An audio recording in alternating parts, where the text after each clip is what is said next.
I want to tell you, friend, that every time I'm here in the village,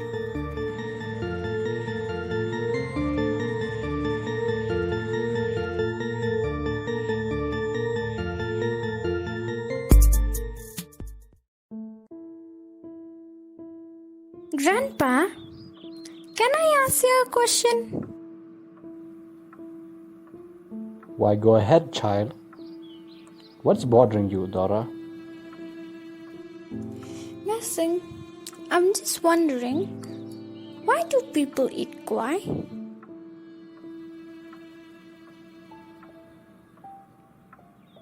Let me tell you a story about how Ukwai and Uttampo came to be eaten here in these hills. once upon a time, in a small village, there lived two boys, John and Ivan, who are the best of friends. Ivan comes from a rich family, while John's family is poor. They would play together always, and it looked like their friendship will never end. The wealth of one and the poverty of the other never got in the way of their friendship.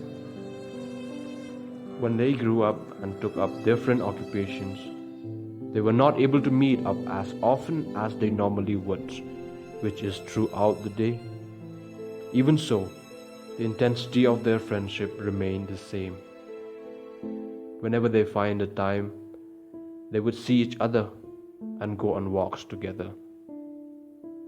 Time passes by, and now both are married, and they have gone to live with their wives.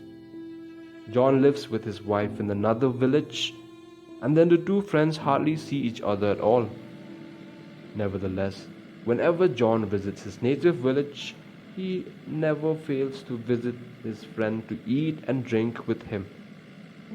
Ironically, the distance that separates them strengthens their bond even more, to a point where the two would appear to be going mad when they meet each other. News spreads in the neighborhood of John that he has a rich friend in his village and he visits him sometimes.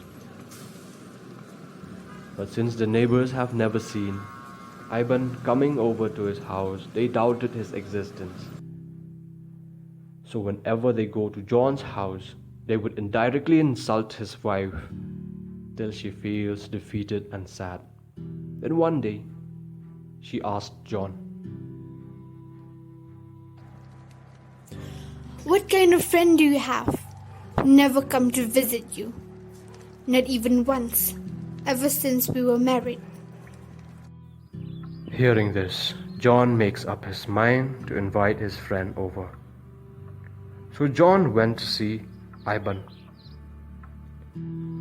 I want to tell you, friend, that every time I'm here in the village, I'm always come to see you and we eat and drink heartily. But you, my friend, have never set foot in my house ever since I got married. But who would like to visit the poor?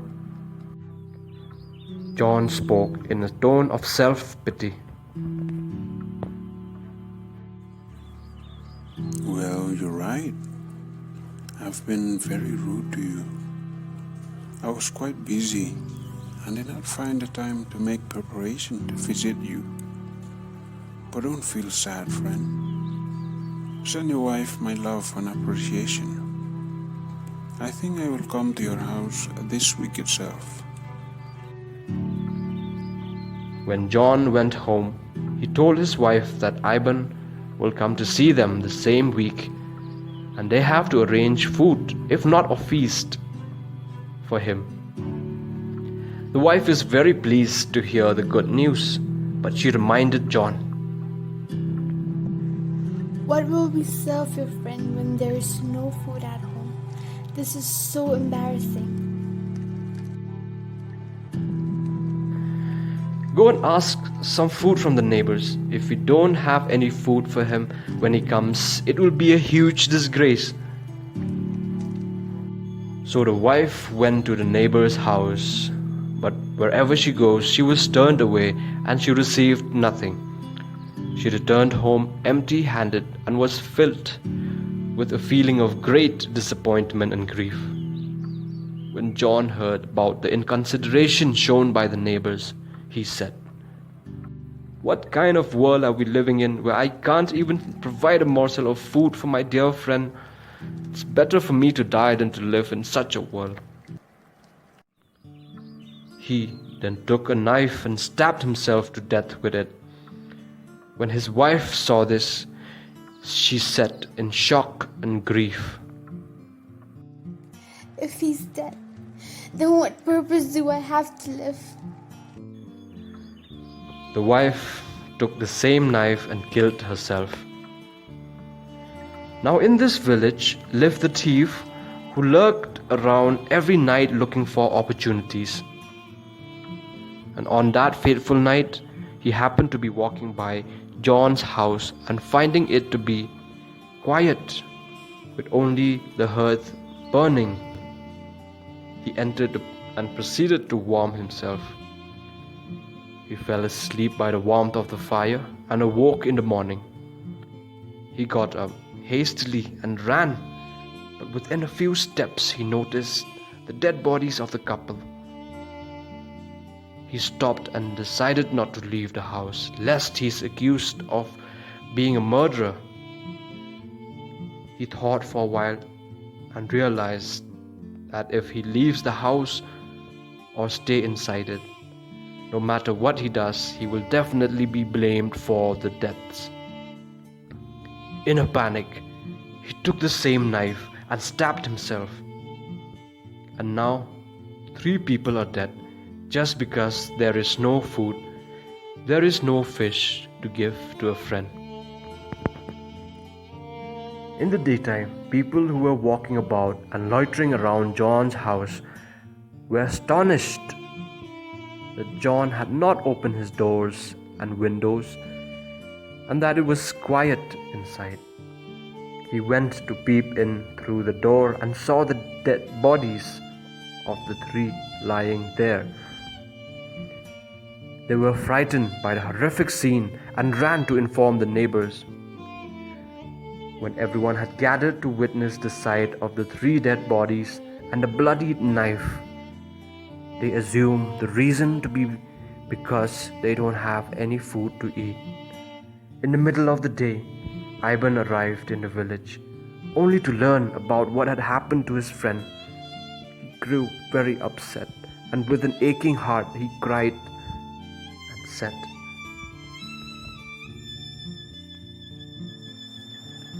What kind of a world is this, where my dear friend would kill himself, only for the reason that he does not have food and fish to share with me? He lamented on the death of his friend for a long time.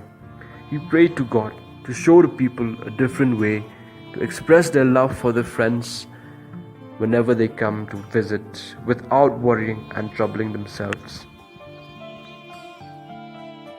At the time, while God was walking on the surface of the earth, he heard the cries and prayers of Ivan and took pity on him.